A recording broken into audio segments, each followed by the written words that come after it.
During menopause, hormonal changes can lead to various challenges, including weight gain, increased risk of insulin resistance, and changes with metabolism. For Black menopausal women, particularly over the age of 50, who are more likely to be menopausal or postmenopausal, we tend to get stuck with certain eating habits that bring us joy and temporarily reduce anxiety during this challenging phase. These foods don't support our health, nor do they support our fat loss long term. And even worse, they exacerbate our menopausal symptoms and make it harder for us to get rid of the menopausal bulge and keep it off. In this video, I want to address 5 diet mistakes that we Black menopausal women should reduce and, if possible, avoid altogether to support our optimal health and make losing belly fat much easier. My name is Jennifer Lipscomb, and I help Black menopausal women with a sweet tooth lose belly fat with ease on a fully or partly plant-based diet without skipping dessert. I was watching a video from the Diary of a CEO called The Top 7 Belly Fat Burning Hacks for 2024 that are proven to work. This video compiled excerpts from all of Stephen Bartlett's most watched videos. All of the interviews were very informative, and you should definitely take a look. I'll leave a link in the description notes below. But after watching, I couldn't stop thinking that for Black menopausal women wanting to lose fat who are struggling with cravings, adding new hacks may not even be necessary if we could just concentrate on avoiding the mistakes I'm about to share. But before I share the first diet mistake, I would love it if you're enjoying this content and you want to hear more about menopausal tips, how to burn belly fat, how to reduce cravings, and get recipe tips for meals and desserts that support fat loss, to like, subscribe, and hit that notification bell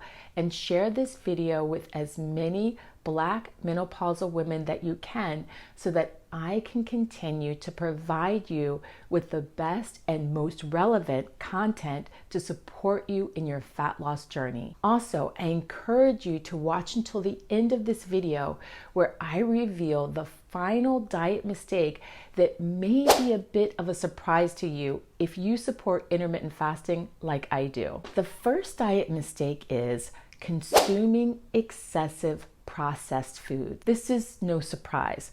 Processed foods such as sugary snacks, sugary sodas, refined grains, and prepackaged meals do nothing for our health other than drive us to overeat, especially for Black menopausal women over 50 who are already experiencing increased cravings. These foods often lack essential nutrients and fiber while being high in unhealthy fats and added sugars. If we try to be more mindful of the quality of our food choices, opting for whole unprocessed foods to support our nutritional needs, we can significantly reduce our cravings as well as the empty calories that work against fat loss. The second diet mistake is consuming too much coffee. Coffee is loved by so many, so to hear that it should be avoided doesn't make a lot of us happy. But let's just understand how it can throw us off our game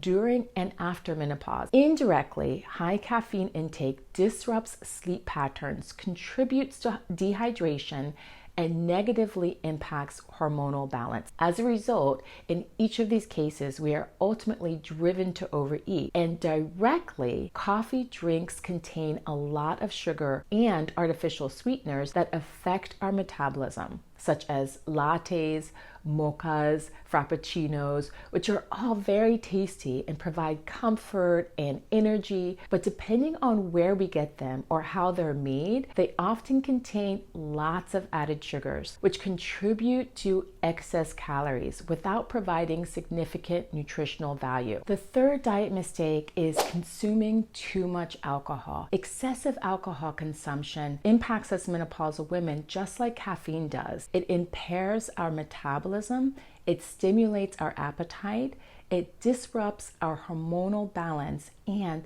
it affects our sleep patterns, and it causes dehydration, all of which ultimately lead us to overeat. To lose belly fat and improve our overall health during and after menopause, we should reduce or avoid alcohol as much as possible. Enjoy it minimally on special occasions to keep our hormones balanced, protect our quality of sleep, and support our metabolism. Please leave a comment below if you think you are willing to reduce coffee and alcohol, or let me know if you think cutting out the two is too extreme and would backfire and drive you to overconsume on other foods that could possibly work against fat loss. The fourth diet mistake is ignoring hydration needs. To all of my sisters out there, I say this in love. We don't drink enough water. Now, if you do, then I'm not speaking to you, but to my other sisters, and I'm including myself, we have to make sure we're getting enough each day, which is why I have to track what I'm drinking to make sure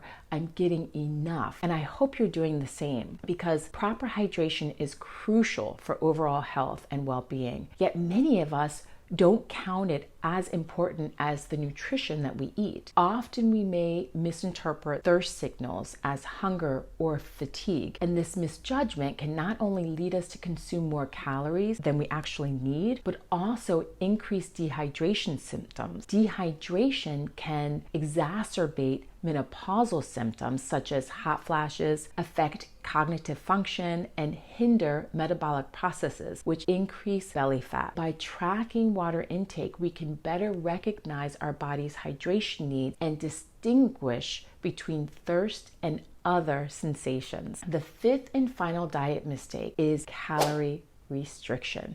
Now, this may be a bit surprising to those of you who follow my channel and know I am a big supporter of the sliding eating window, or in other words, intermittent fasting. Some may believe that restricting calories is the key to weight loss. They might misunderstand the difference between calorie restriction and fasting. Calorie restriction is eating below the number of calories your body needs to optimally function. An eating window limits the amount of food that you eat during the day, and by doing so prevents us from overeating. However, during our eating window, we actually should be eating the calories that we need, or at least eat until we're satisfied or we've satisfied our hunger, ideally with nutrient-dense food. We should aim for balanced meals and snacks within our eating window and allow our body to metabolize the food, reduce our glucose, and bring our insulin levels down during our fasting window in order to burn belly fat. Calorie restriction can actually backfire and slow down metabolism,